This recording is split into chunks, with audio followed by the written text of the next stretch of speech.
Hola, ¿cómo están? Shalom, Dios les bendiga. Vamos a iniciar una nueva sesión de Un Café con Raíces Con aroma a Torah. con Shalom. aroma a Torah. Shalom, Dios les bendiga.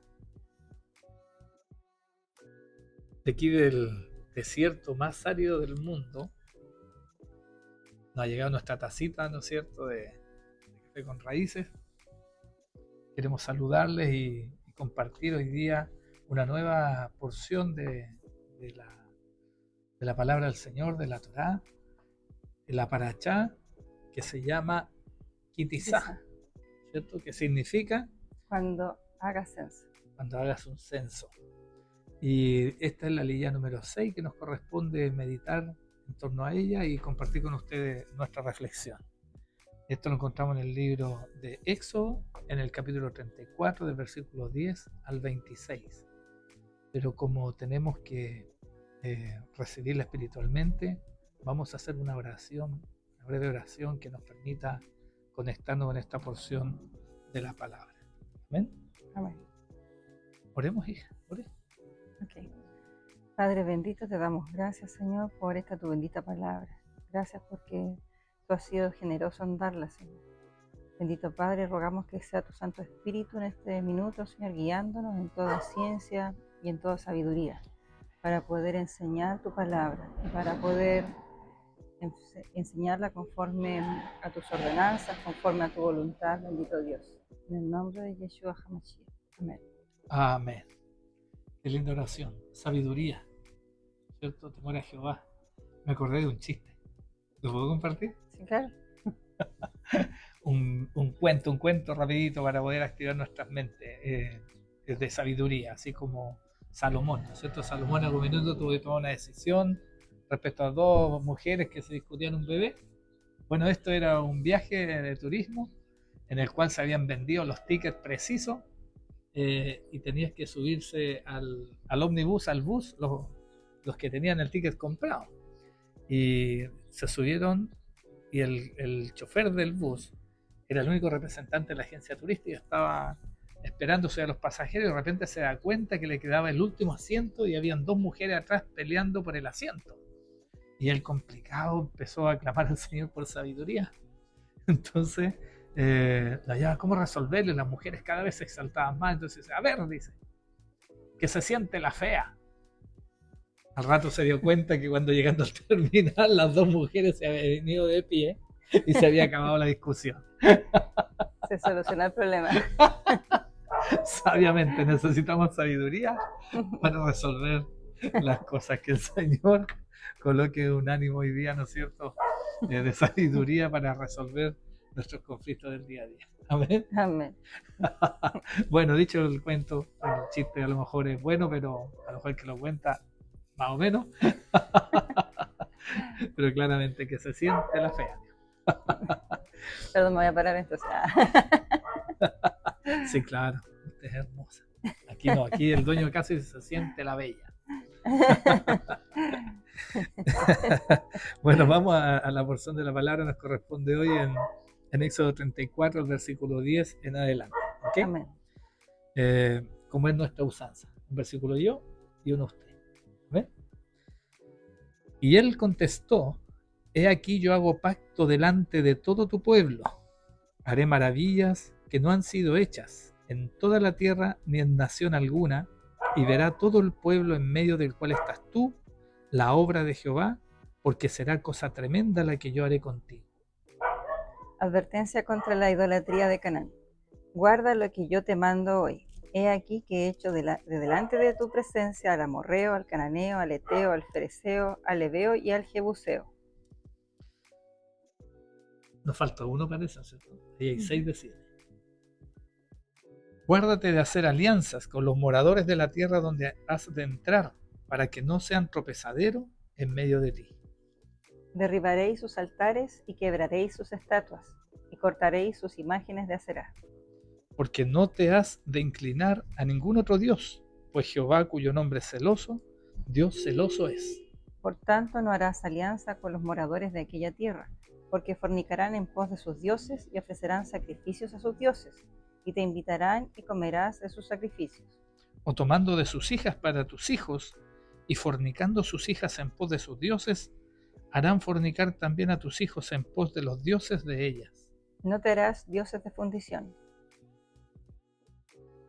Fiestas anuales. La fiesta de los panes sin levadura guardarás. 7 días comerás pan sin levadura según te he mandado en el tiempo señalado del mes de Abib, porque en el mes de Abib saliste de Egipto. Todo primer nacido mío es, y de tu ganado todo primogénito de vaca o de oveja que sea macho. Pero redimirás con cordero el primogénito del asno, y no lo redimiréis, quebrarás su cerviz. Redimirás todo primogénito de tus hijos, y ninguno se presentará delante de mí con las manos vacías. 6 días trabajarás, mas el 7º día descansarás, aún en la arada y en la siega descansarás. También celebrarás las fiestas de las semanas, la de las primicias de la siega del trigo, y la fiesta de la cosecha a la salida del año. 3 veces en el año se presentará todo varón tuyo delante de Jehová, el Señor Dios de Israel. Porque yo arrojaré a las naciones de tu presencia, y ensancharé tu territorio, y ninguno codiciará tu tierra cuando subas para presentarte delante de Jehová tu Dios 3 veces en el año. No ofrecerás cosa leudada junto con la sangre de mi sacrificio, ni se dejará hasta la mañana nada del sacrificio de la tierra, de la fiesta de Pascua. Las primicias de los primeros frutos de tu tierra llevarás a la casa de Jehová tu Dios, no cocerás el cabrito en la leche de su madre. Amén. Amén. Qué tremendo, ¿no es cierto? Ayer nos compartían nuestros hermanos, ¿no es cierto?, respecto a la caída del pueblo nuevamente y el pacto renovado, ¿no es cierto? Bueno, este pacto renovado se traduce en una advertencia, ¿no es cierto?, donde el Señor dice, debes cuídate mucho. Imagínense, el Señor está muy preocupado de cuídate mucho, como tomando distancia de dónde estamos nosotros viviendo hoy, o dónde estaba el pueblo en ese minuto conviviendo. Recordemos que ellos habían tenido un escenario complicadísimo, donde de la nada apareció un becerro de oro. Yo eché el oro nomás, dijo, y salió el becerro. Siempre el hombre ha sido el hombre con mente almática, el hombre de pecado, siempre externaliza la responsabilidad de su falta.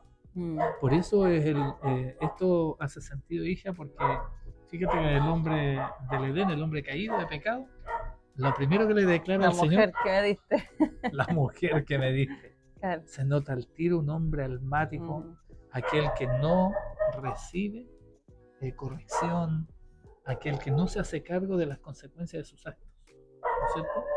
Entonces vemos aquí que de una u otra manera el Señor nos está advirtiendo a través de este versículo 10 cuando dice, yo hago pacto delante de todo tu pueblo, haré maravillas que no han sido hechas en toda la tierra, ni en nación alguna, y verá todo el pueblo en medio del cual estás tú, la obra de Jehová.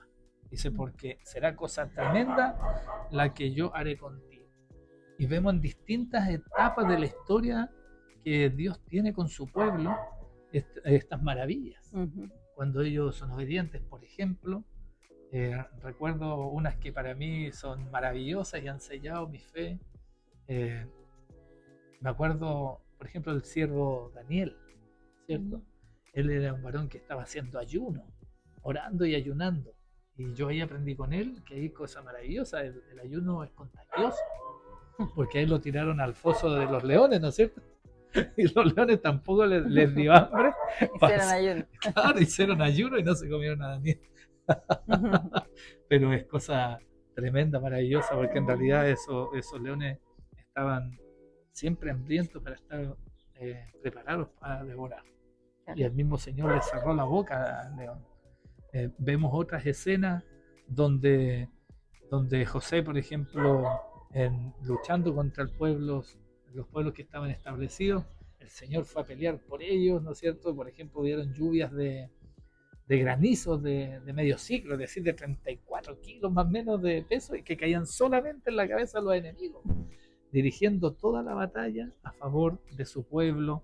Vemos en los tiempos de Jesús, ¿no es cierto?, cuando Juan el Bautista encarcelado, pregunta él y le pregunta a sus ex discípulos que él había cedido para el ministerio de Jesucristo y era él, como dudando, y él que le manda a decir con sus discípulos, dile a Juan que los ciegos ven, los cojos bailan, ¿no es cierto? Los sordos oyen, aleluya.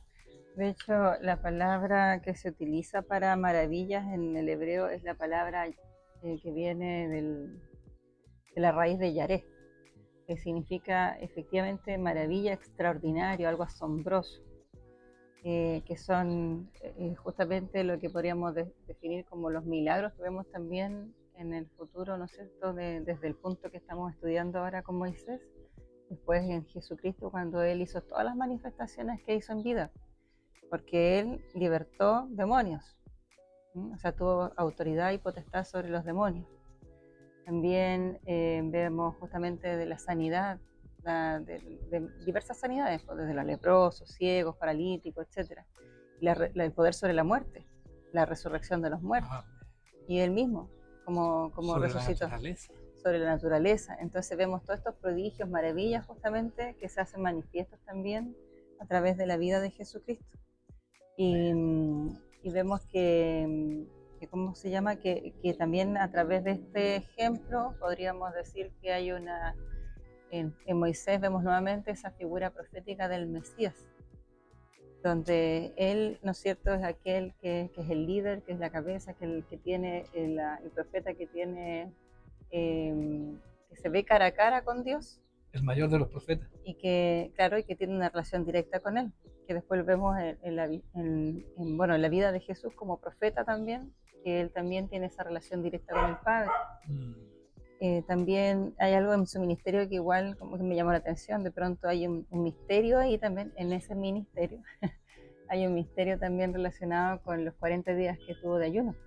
Amén. Porque justamente previo a que se les dieran esos mandamientos, que de hecho el pueblo quebranta en esta parachá, veíamos, ¿no es cierto?, en las aliyah anteriores, de que él había estado 40 días y 40 noches sin comer ni beber, sin comer pan ni beber agua. Y lo mismo ocurre con Jesucristo cuando es llevado, ¿no es cierto?, al desierto por el Espíritu. Él también ayuna esos 40 días, 40 noches previo a su ministerio, donde es tentado también por Satanás.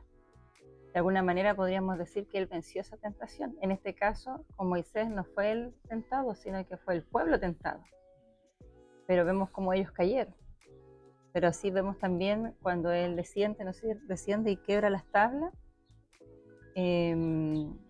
Como él se ofrenda, ¿no es cierto? Él se ofrenda. Él coloca su propia vida espiritual. Exacto, porque él dice, bórrame, si no nos perdona, después cuando habla con Dios, con el Padre, le dice, si no nos perdonas, porque además él se toma como parte del pueblo, a pesar de que él mismo había estado con Dios y en ese minuto, pero él se hace parte, ¿no es cierto? A diferencia del almático que era su hermano en este caso, que él dice, fueron ellos, o sea, ellos me obligaron, ellos me pidieron, el becerro salió. El que extrapoló la culpa. Claro, ¿no es pero cuando va Moisés a pedirle perdón al Padre, dice que nos perdones. Y se ofrece. Y además se ofrece para ser eliminado incluso del libro de la vida a causa del pecado del pueblo al final. Sí, claro. Y bueno, ¿cuántas veces nosotros en el día a día tenemos que aprender a colocarnos como intercesores de aquellos que han sido débiles, aquellos que han fallado?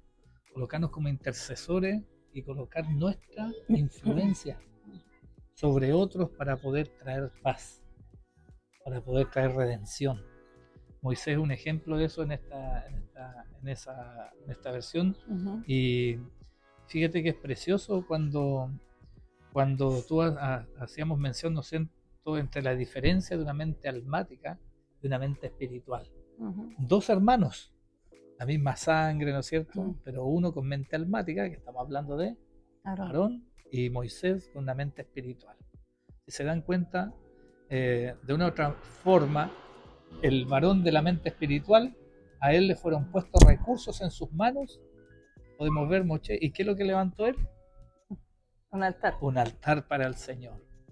Y en cambio el de la mente almática, le entregan recursos y hace un altar, pero para... Y levanta ídolos, idolatría. Claro.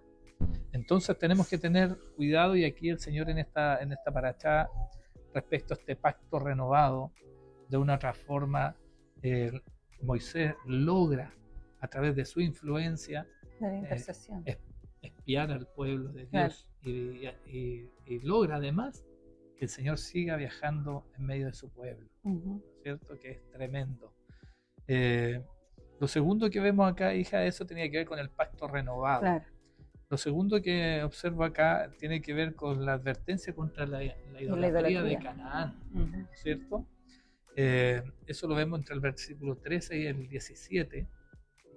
Y fíjese que el Señor aquí advierte que no debemos efectuar deidades, dice, deidades de metal no tendrás para hacer para ti.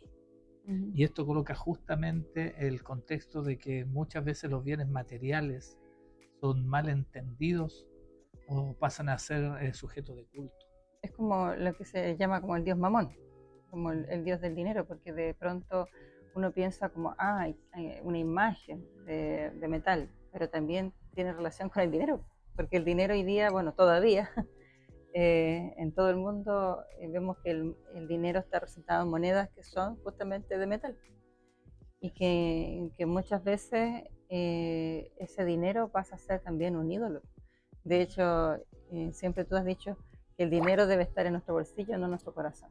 Amén. Porque cuando colocamos el dinero en nuestro corazón, pasa a ocupar ese lugar de idolatría. Sí, y muchas veces el pueblo de Dios habla mal del dinero y lo toma como que si fuese una perversión o un elemento casi de anatema.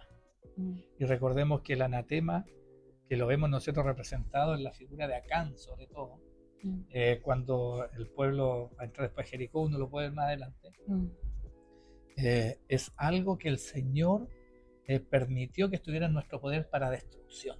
Así es. Entonces, por ejemplo, hay situaciones en las cuales los bienes sirven para romper anatemas, como la miseria, la tristeza, la pobreza en alguna familia que esté pasando necesidades. Si nosotros podemos colocar una bendición en ello y desprendernos de lo mucho que el Señor nos da, hacer ofrendas generosas, esas van a permitir de que nuestros bienes, lo material, lo oficio, el oro, la plata, pasen a ser una bendición. Claro. Algo que traiga gozo, alegría. Por eso que justamente nosotros debemos tenerlo en nuestro bolsillo y no en nuestro corazón. Amén. De modo que, así como decía el salmista, a mí me gusta mucho una oración que de pronto la hacemos como familia, que cuando pedimos al Señor que no nos falte el dinero, amén, para que no vivamos escasez, no tengamos abundancia para que no nos envanezcamos, amén, pero que tampoco tengamos poco, ¿no es cierto? Para no pasar con la escasez, pero tampoco que sea muy justo, sino que tengamos lo suficiente para cubrir nuestras necesidades y para poder ayudar a otros. Siempre es mejor dar que recibir. Y para eso hay que tener, ser buenos administradores, y no tenerle temor a tener bienes. Hasta Pablo lo decía, en lo mucho y en lo poco he aprendido a vivir, ¿no es cierto? Claro. A tener gozo. Nosotros también tenemos que reconocer que lo material, si está a nuestra disposición, tenemos que ser buenos administradores de ello. En la medida de que nosotros somos buenos administradores de ello, vamos a levantar altares de bendición para el Señor. Así como Moisés, cuando tuvo recursos, permitió, ¿no es cierto?, que su mente espiritual conectada con Hachem levantara la obra primorosa que Dios demandaba de su pueblo. Claro, cuando que construyeran el tabernáculo y todos los utensilios del tabernáculo. Y honrar la gloria de Dios. Sí. Y pensar cuando vino la reina de Saba, ¿no es cierto?, Salomón, a visitar a Salomón, porque el prestigio ya de la sabiduría que Dios le había dado excedía todos los límites.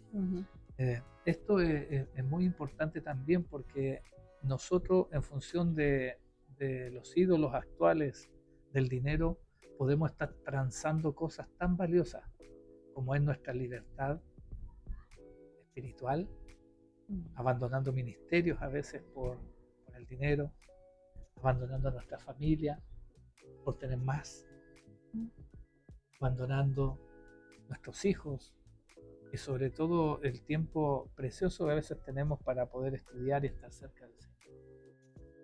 tenemos que tener trabajos que sean de bendición. Y en esto no tenemos que ser esclavos. Siempre yo comento a los varones con los cuales me toca compartir, hija, de que en lo personal yo no trabajo por dinero, le digo a mi jefe, trabajo por más dinero. No, siempre lo bromeo. Yo siempre trabajo y quiero compartir esto como testimonio no de autorreferencia, sino para la gloria del Señor, porque creo que a veces necesitamos decir estas cosas, hacer las cosas en excelencia como para el Señor, para poder testificar que los hijos de Dios nos merecemos estar en lugares de influencia para poder hacer avanzar el reino de Dios y su justicia. ¿Cierto? Por lo tanto, si nosotros hacemos las cosas bien para la gloria de Dios, como dice su palabra, y si aún así no prospera el lugar del trabajo donde estamos y el Señor nos llega a mover, perdemos un trabajo, amén, sin duda Él nos está cubriendo para mayor bendición en algún área que pueda que nos falte a nosotros mismos. Amén. Amén. Bueno, entonces, advertencia contra la idolatría. El dinero debe estar, o los bienes materiales no pueden ocupar un lugar de adoración en nuestro corazón. Bueno, porque perdón, servirás a uno, claro, y aborrecerás al otro. Aborrecerás al otro. Entonces, estas dos cosas no pueden estar en nuestro corazón. No pueden coexistir. Y también, justamente respecto de esto mismo, dice: guárdate de hacer alianza con los moradores de las tierras. O sea, más allá del mismo dinero, de hacer alianzas con otras creencias. Perfecto. Con otras, de otro tipo de idolatrías también. Hoy en día hay muchas formas de idolatría. Hoy día incluso está como de moda también el cuerpo, ¿no es cierto? Wow. Como en los tiempos también de los griegos. Claro. Hoy día se ve mucho y que ocupa el hedonismo, y que ocupa mucho espacio de tiempo en la dedicación al deporte, pero ya no como para mantenerse con un cuerpo sano. No, como ocasión de culto. De ocasión de culto, por ejemplo, claro. También vemos creencias que son erradas, que hay doctrinas que lamentablemente están fuera de lo que es la palabra del Señor, y de hecho caen muchos por la ignorancia. De pronto, como dice el Señor, dice que por la falta de conocimiento perece su pueblo. Entonces, porque hay doctrinas que nos llevan de alguna manera a cometer idolatría, tomando fiestas, por ejemplo, que no son las propias del Eterno. Claro, y fíjate que... O los días que el Señor nos ha convocado, por ejemplo.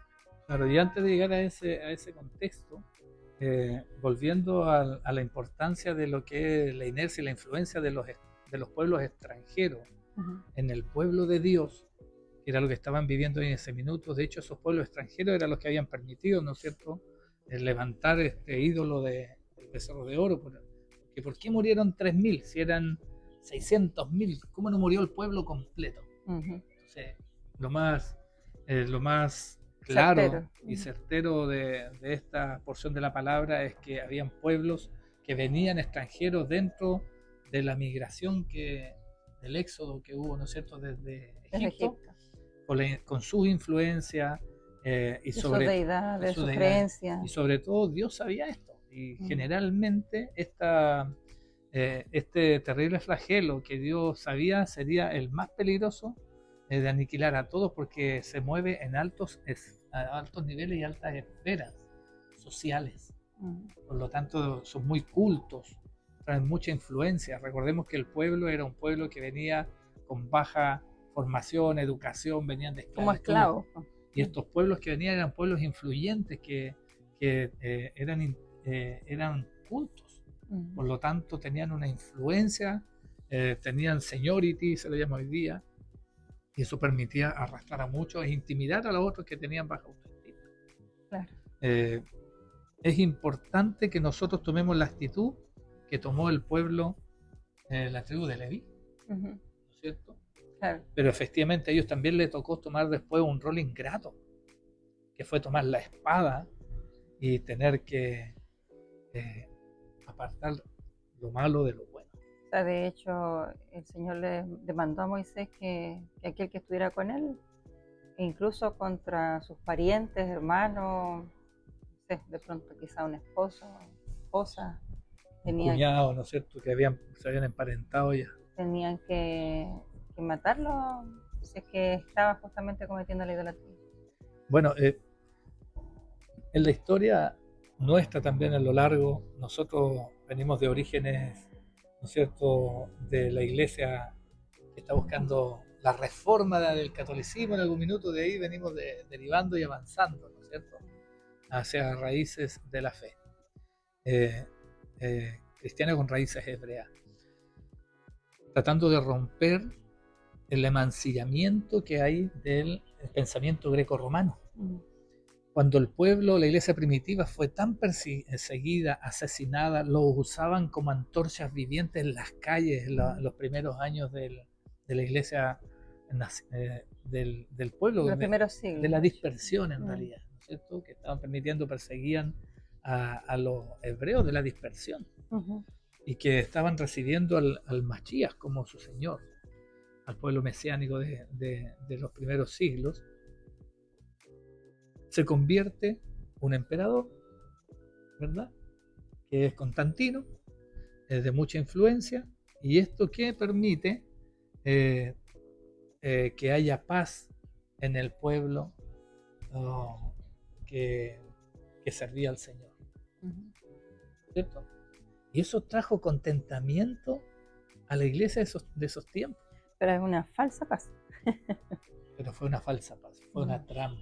Claro. ¿No es cierto? Un ecumenismo se llama hoy día. Un ecumenismo que terminó, fue absorbiendo políticamente a la obra del Señor, los que estaban en la obra, y ellos se sintieron muy felices, pero tuvieron que transar. Cambiaron el día de adoración, del sábado, ¿no es cierto?, o Shabbat, y muchas prácticas. La Torá fue transgredida, y eso permitió alejarnos de la verdad bíblica. De hecho, nace el antisemitismo a raíz de que supuestamente los judíos, o sea, no supuestamente, sino que ya que la dispersión, ¿no es cierto?, claro, pero ya que los judíos, o sea, lo que hacía Roma en este caso era detestar y públicamente, y en los escritos que tiene en la Iglesia Católica, de hecho, tiene declaraciones de odio hacia los judíos, producto de que ellos habían matado al Mesías, a Jesucristo. Claro. Entonces desde ahí nace toda una persecución también, y también el hecho de cambiar las leyes de Dios, como dice también los profetas, que iba a haber un poder, ¿no es cierto?, que iba a cambiar los tiempos y la ley, y empieza a cambiar justamente todas estas fiestas de Dios por las fiestas paganas, y las empieza a dar como atributos, ¿no es cierto?, de fiestas religiosas en honor a Dios. Las mezclas, ¿no es cierto?, con la influencia de la alta esfera, la política con el pueblo de Dios, siempre ha terminado mal el pueblo de Dios. Y termina siendo el perseguido, termina siendo el perseguidor. La iglesia naciente que se mezcla termina siendo el perseguidor de la fe verdadera. Esto es peligroso. Bueno, también reconocemos que ¿por qué José no quedó como una de las 12 tribus cuando se volvió contra su hermano y pasaron a ser sus hijos las nuevas tribus? Oh, cric, cric, ¿no es cierto? Buena pregunta. Pregunta de prueba. Bueno, José, de una otra manera, también le había pasado algo similar al estar mezclado con la nación de Egipto. Él también se había asimilado. Si bien él había sido enviado primero para preservación de vida, modelo de Jesucristo también, pero sí, él tenía su lenguaje, ya era egipcio, sus prácticas eran egipcias, su vestimenta, ya no practicaba las fiestas solemnes y todo eso que estaba establecido, ¿cierto? Entonces debemos reconocer que el Señor nos advierte aquí, dice, cuídate y cuídate mucho.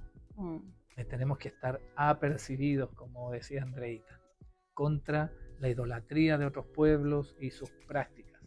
Y por eso el Señor establece aquí el tercer punto que usted hacía antesala ahí, que eran las fiestas anuales.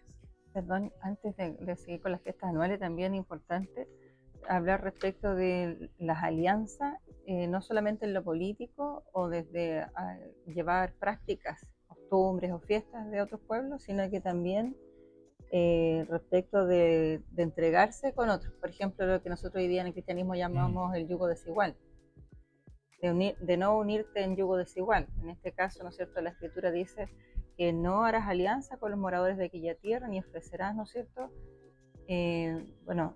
tomando, en el punto dice, tomando sus hijas para tus hijos y fornicando sus hijas en pos de sus dioses. Claro, o sea, pero en realidad ahí lo que está haciendo es que vamos a ser tan influenciados por este mundo que vamos a terminar haciendo lo que ellos hacen, lo que sus vamos prácticas. o sea, nuestros hijos en realidad se van a enamorar de la cultura de ellos. Abandonando a Dios. Claro, porque hoy día en la práctica real nosotros no casamos a los hijos, ¿cierto? No. Pero ya con el hecho de uno ver a bien sus prácticas, reconocerlas y entregarnos a lo que celebra el mundo como normal, lo común. Lo común como normal. Para ellos se empieza a instaurar esa coherencia y esa aceptabilidad y van a terminar a lo mejor vamos a terminar perdiendo la alianza con ellos. Claro, pero dentro porque acá es como un llamado, no sé si llamado a atención o a los padres, ¿no? Porque dice directamente tomando de sus hijas para tus hijos, por lo tanto está hablando de los padres. En este caso el rol, la responsabilidad que nos entrega Dios bajo nuestro rol como padres es que guardemos a nuestros hijos. ¿Cómo nosotros en la actualidad lo podemos hacer? Es justamente viendo los medios en los que se desenvuelven, quiénes son sus amigos, quizás establecer lugares de confianza para nosotros como padres, sabiendo de dónde están ellos y ser partícipes de ellos, que de alguna otra manera nosotros podemos establecer lazos de confianza, no de amistad, que es distinto, porque nosotros somos padres, no podemos ser amigos de nuestros hijos, pero sí de confianza que permita, ¿no es cierto?, que nuestros hijos sean honestos con nosotros, saber dónde están, saber qué hacen, con quiénes comparten, claro. De modo que nosotros también podamos influenciarles en eso. Claro, por eso, de una otra forma, el valor detrás que está en esto, decía ahí, él nos advierte, debes cuidarte y debes cuidarte mucho, de asimilarte y concretar pactos de amistad y convivencia con los pueblos que vais a residir. Pues eso es una trampa mortal para tu continuidad. ¿La continuidad de qué? Del pacto renovado. Amén. De eso debemos cuidar. Esa es la advertencia o el llamado, la alerta que nos está haciendo el Señor. ¿Amén? Y evidentemente para poder sellar esta continuidad e instaurar una cultura que nos distinga del resto de las naciones, Él nos invita a celebrar las fiestas anuales. La fiesta de los panes sin levadura guardarás, ¿no es cierto?, 7 días. Comerás pan sin levadura, según te he mandado, en el tiempo señalado del mes de Abib, porque en el mes de Abib saliste de Egipto. Es decir, es como celebra las fiestas patrias, apartando toda levadura de tu pan y el pan asimilado a lo que es la palabra, ¿cierto? Por lo tanto, ir a la palabra verdadera, a la Torá, sin ninguna añadidura de hombre, es lo que el Señor nos está invitando a que volvamos a la leche materna, por decir así, sedientos como niños de la leche materna, a la palabra del Señor, a la Torá, poder reconocer realmente un tiempo apartado en el cual se reconoce también el nacimiento de la nación de Israel. Claro, de su libertad. En esta fiesta se estableció el nacimiento de Israel. 4000 años de existencia de la nación de Israel en esta fecha tan solemne, ¿verdad? Por lo tanto, lo que nos pide es que la festividad de las Matzot tendremos que celebrar. Continuando la advertencia, Dios manifiesta que el pueblo de Israel, con respecto al peligro de la asimilación de lo que celebraban el resto de las naciones, se iba a marcar la diferencia. Entonces, estableciendo que si se celebraban las fiestas anuales, se iba a distinguir el pueblo de las otras naciones. Y nosotros debemos reconocer que las naciones se destacan o se distinguen por sus fiestas. por cómo celebran por sus sus fiestas. costumbres, sus tradiciones. Por eso el folclore es tan importante, Claro. ¿no es De cierto? hecho, cuando uno está en el colegio, lo primero que le enseñan a uno de los pueblos es cuál es la cultura de tal pueblo, de qué, cómo se vestían, qué comían, cómo celebraban. Sí, claro. De hecho, Así uno las conoce. cuando uno va afuera, a mí me ha tocado viajar al extranjero, muchas partes me han pedido o que me baile una cueca, o si, y empiezan a pedirme, a recordar, a evocar prácticas que son chilenismo. Propias de, claro, ¿Por qué? propias de la nación. Porque marca la identidad. Exacto. ¿Qué es lo que está haciendo el Señor al instaurar las fiestas? Es un segundo nivel de mandamientos que Él establece, o de promesas que hay detrás de estas prácticas. Porque lo que alcanzará al pueblo a establecer o a instaurar como una nación distinguida de Dios es ritos únicos que lo destacan y lo diferencian de las otras naciones. Y que no son sin sentido, además. Cada uno de ellos son la sombra de lo porvenir. Entonces, que más adelante después vamos a ir viendo seguramente estos estudios. Claro, no es el propósito de esta paracha No. introducirnos realmente en cada una de estas fiestas, sino que simplemente mencionar que se tenía que celebrar la de los panes sin levadura, la fiesta de la semana de las primicias de la siega del trigo y la fiesta de las cosechas a la salida del año, ¿verdad? Y también hace mención al día de reposo. Claro, el día de reposo guardarlo siempre. Entonces, de hecho, anteriormente, la ley anterior hablaba de que era puesto como señal para el pueblo de Israel el día de Shabbat. Claro, pero esta es la traducción de la Biblia convencional, ¿no es cierto? Porque cuando nosotros estábamos revisando en la Torá, hace mención ahí desde el versículo 18 adelante, la festividad del Matzot habrás de celebrar, durante 7 días comerá, después dice todo primogénito será para mí, aún los machos primero, los toros y los corderos, haciendo mención también de que el asno primogénito lo sustituirás por un cordero, lo cual hace mención, ¿no es cierto?, a que un cordero será inmolado en representación de Israel. Por la dureza del aserdir lo compara, ¿no con es un cierto? asno.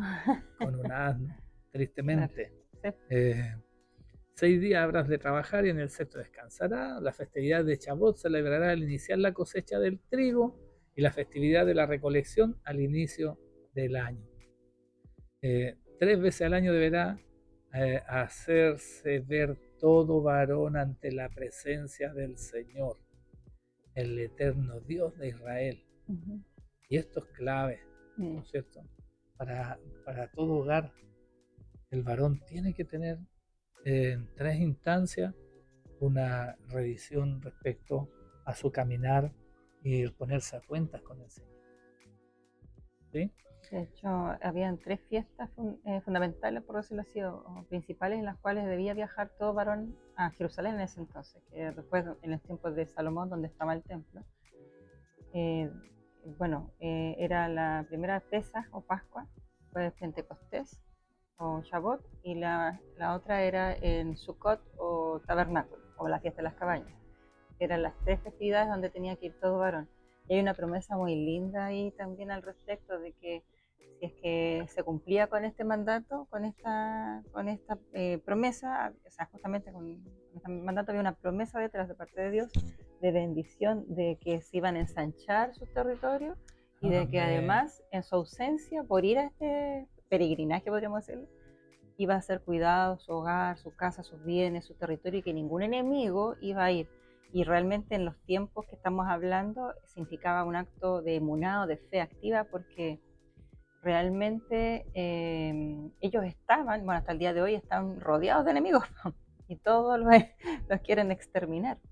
Por lo tanto, el salir de tu hogar para ir a una festividad a otra ciudad significaba exponer a tu familia, porque si iba solo el varón, era exponer a toda la familia, o sea, esposa, hijos, al, entre comillas, desamparo de su esposo, en el lugar de residencia, donde podían venir fácilmente los enemigos y invadir su casa, quitar territorio, quizás hacer destajos ahí con su mujer y sus hijos. Pero hay una promesa de Dios para todo varón que se acercara a la casa de Dios en esos días. y eso 3 veces al año. Y también se sabe de que era una fiesta que también, perdón, estas fiestas se aprovechaban y estos peregrinajes de que fuera toda la familia, porque era una instancia también no solo de un cumplimiento a una ley, sino que también de regocijo, de alegría, de fiesta, de compartir con la familia. Y se veían caravanas que iban para Jerusalén. De hecho, el mismo Señor Jesucristo, hay una historia de cuando se pierde, ¿no es cierto? 2 días la andaban buscando. Que pensaban que estaba en las caravanas y no, pues él estaba en el templo. Entonces era algo que se acostumbraba a ir en familia. Claro, esto lo vemos ya en la época más contemporánea de Jesús, ¿no es cierto? Pero para este contexto, cuando se estaba estableciendo el pueblo, acordémonos que hasta aquí... El tabernáculo es de reunión el que está... Claro, pero hasta aquí es Moisés siendo instruido en el Sinaí, ¿no es cierto? Y partiendo como proyecto piloto, por decirlo así, ¿no es cierto? Iban a entrar en una etapa de implementación de este sistema de vida. Y las prácticas que pedían para esta fiesta anual en ese periodo eran, bueno, la festividad de Matzot, ¿no es cierto?, de los panes sin levadura, que dentro de ellos estaba la Pascua, celebrar la Pascua. Deberían traer ofrendas a la casa de tu Dios. Era la segunda práctica instaurada, traer ofrendas a la casa de tu Dios. No te podías presentar delante de Dios con las manos vacías. Y bueno, y eso era una promesa también para los hijos, que leíamos en la paracha anterior, ¿no? Tus hijos no se presentarán con las manos vacías ante tu Señor, y no cocinarán ni mezclarás carne con leche, que son las prácticas de la asimilación y la deserción. Es decir, abandonar esas prácticas o no tenerlas era como una señal de que ya estaba siendo contagiado, contaminado con los pueblos con los cuales iba a morar. Entonces eran leyes que permitían dar evidencia de la preservación del pacto con Dios. Por eso era tan de no importante hacer lo que las otras naciones hacían. Claro, cuidarlo. Y ahí nacen las leyes del kashrut, ¿no es cierto?, donde está la prohibición de la comida kosher, de no comer cerdo, de que los peces tienen que tener escamas, entonces a pesar que yo lo había instruido antes oralmente, se establece en forma escrita y establece todas estas leyes, donde una de estas era que no se podía comer las carnes, la leche, en leche, ¿verdad?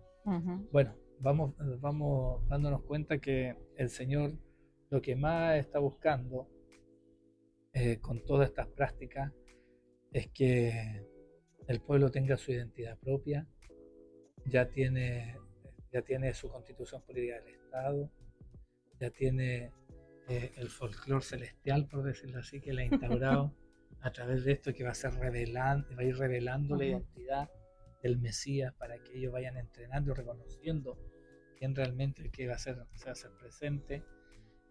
Ya les comentó que manteniendo este pacto iba a hacer grandes maravillas, dando también anunciamiento de que Él es único, y esto tiene que ver con el celo del Ejad, de que Dios es de la unicidad de Dios, de que no hay otros dioses, de que los hombres en nuestro corazón, volcados a nuestras vanidades, le damos atributos de Dios a hechicerías, al amor al dinero y a los bienes, y que debemos tratar de mantenernos íntegros en este pacto para poder ver estas señales, milagros y maravillas. ¿Bien? Para que Él siga delante de nosotros, para que vaya con nosotros. Moisés logró un hecho inédito. Yo creo que esta paracha, hija, al revisar lo que han enseñado nuestros hermanos, también lo que hemos estado estudiando de las aliyá todos los días, una de las parachas claves para activar la fe. Aquí está la fe, que es la certeza de lo que esperamos, la convicción de lo que no se ve, muy fuertemente establecida. El siervo Moisés nos da testimonio tan grande del amor a Dios y del amor a su pueblo, que es muy lindo, enternece en realidad el corazón de Moisés, cómo es capaz, ¿no es cierto?, de ponerse como ofrenda por el pueblo de la figura mesiánica. Como figura antesala a la figura mesiánica. ¿Sabes qué? Respecto a lo que dijiste, de cómo cuidaba el pueblo. También hay varias interpretaciones que quizás justamente no vienen dentro de la liyá misma, pero sí de la paracha, que cuando él baja, ¿no es cierto?, desciende el Sinaí con las tablas y las rompe. ¿Por qué las rompe? Hay algunos estudios que dicen que las rompió para eliminar, como quien dice, entre comillas, como el testigo, la prueba de que había un pacto, que había un contrato. Es como que quien rompe un contrato.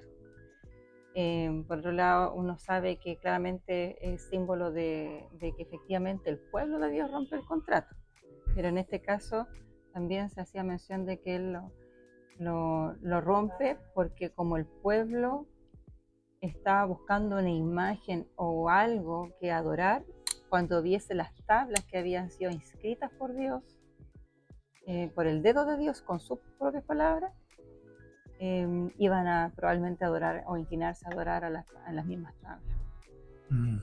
Entonces también como Moisés hasta en eso también pudo haber... Sabio, discierne, claro, santamente, sí, porque cómo mantener y cuidar a su pueblo. De hecho, respecto del tema del incienso también tiene relación cuando no se podía hacer una réplica del incienso o colocar este incienso en otras personas, en otra carne, que no fuese para ungir al sumo sacerdote.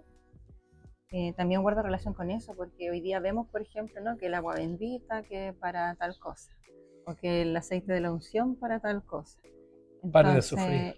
Claro, entonces también era contado, o podría ser contado, si es que no era para el uso que Dios había establecido, o sea, el incienso para el uso que Él le dio en el tabernáculo, el aceite de la unción para los sacerdotes, etcétera, podría considerarse como que justamente era como un amuletillo o un objeto de idolatría. Entonces, claro, entonces, bueno, vamos afirmando entonces para el cierre de esta liyá, que es la número 6, que hay un pacto renovado, que es un regalo establecido por gracia, ¿no es cierto? Moisés halla gracia ante los ojos de Hashem y él le pide que quiere conocerlo todo, quiere conocer todo de Dios.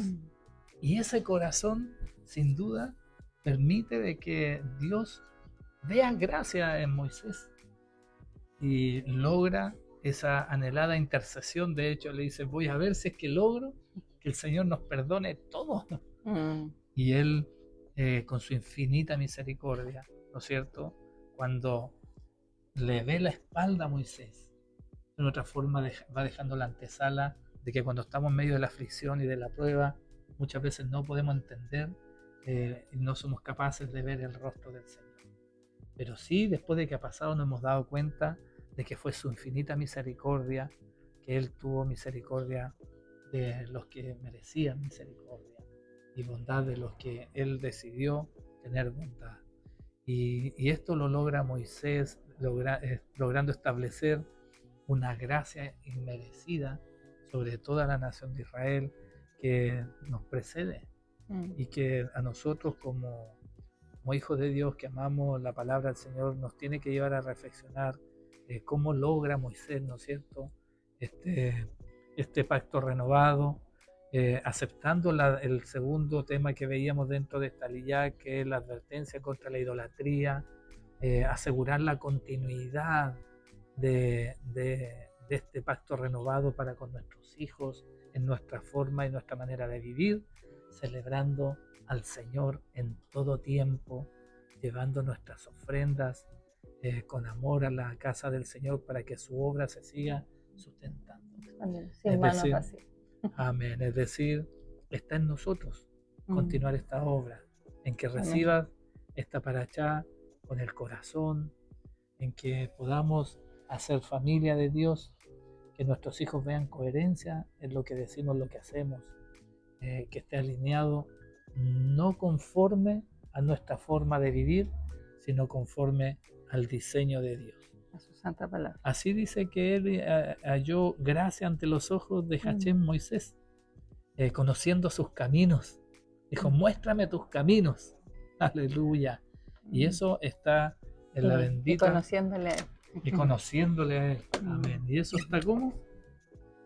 Estudiando su su palabra, su Torá, Ujú. viviéndola, reflexionándola, como este Mm. espacio tan maravilloso al cual nos ha invitado, ¿no es cierto?, en este tiempo el Señor, por medio de este canal, Café con Café raíces. con Raíces, Con con aroma aroma a a Torah. Torá.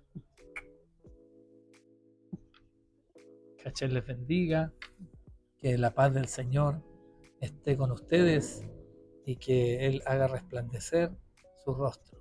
Muy atingente esta declaración, ¿no es cierto?, con mucho amor de parte de nosotros para cada uno de ustedes.